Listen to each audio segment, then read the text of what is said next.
جب بھی اسلام کی تبلیغ کے لیے، اسلام کی خاطر، اسلام کے پرچم کو لہرانے کے لیے کوئی بھی آگے بڑھتے ہیں تو ہی حملہ کرتے ہیں۔ یہ کوئی نیا مفتی سلمان ازہری کی بات نہیں ہے۔ امام حسین رضی اللہ تعالی عنہ بھی شہید ہو کر کے اسلام کے پرچم کو بلند کیا۔ اتنا ہی نہیں بلکہ حضور اکرم صلی اللہ تعالی علیہ وسلم جب مکہ کے سرکشی لوگوں کی حالت کو دیکھتے ہوئے آپ صلی اللہ تعالی علیہ وسلم مکہ کے قرب و جوار میں اسلام کی تبلیغ کے لیے گئے، وہاں کے گاؤں میں گئے، وہاں کے باشندگانوں کے پاس گئے، دین کی تبلیغ کرنے لگے۔ انہی سفر میں ایک مرتبہ طائف کا بھی سفر ہوا۔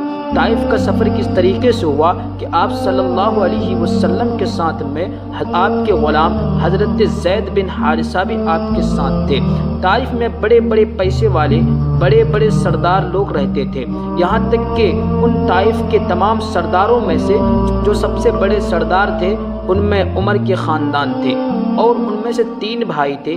ایک کا نام تھا یا عبد اللیل، دوسرے کا نام تھا مسعود، تیسرے کا نام تھا حبیب۔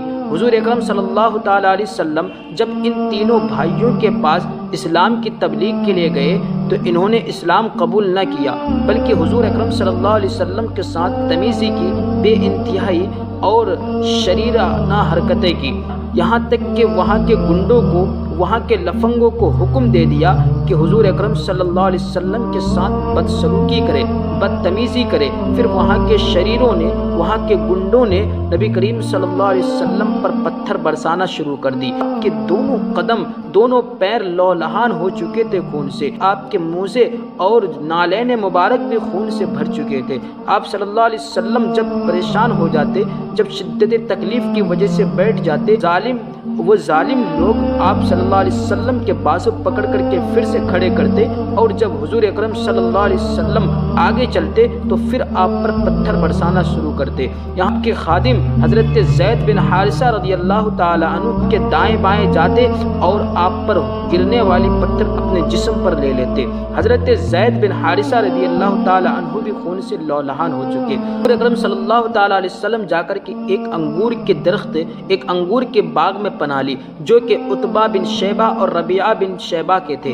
یہ دونوں کفار تھے، مکہ کے رہنے والے تھے۔ ان دونوں نے پناہ دی۔ اس کے بعد اپنے خادم کو حکم دیا، جس کا جب انگور کے خوشہ لے کر کے آئے نبی کریم صلی اللہ تعالی علیہ وسلم کے پاس، تو آقا علیہ الصلوۃ والسلام جب انگور کھانے لگے تو اس سے پہلے آپ نے بسم اللہ الرحمن الرحیم پڑھنا شروع کیا۔ اداس کہنے لگے یہ کیسا کلمہ ہے؟ تو حضور اکرم صلی اللہ علیہ وسلم کہنے لگے تم کہاں کے رہنے والے ہو؟ اس نے کہا کہ میں نونوان کا رہنے والا ہوں۔ حضور اکرم صلی اللہ علیہ وسلم نے فرمایا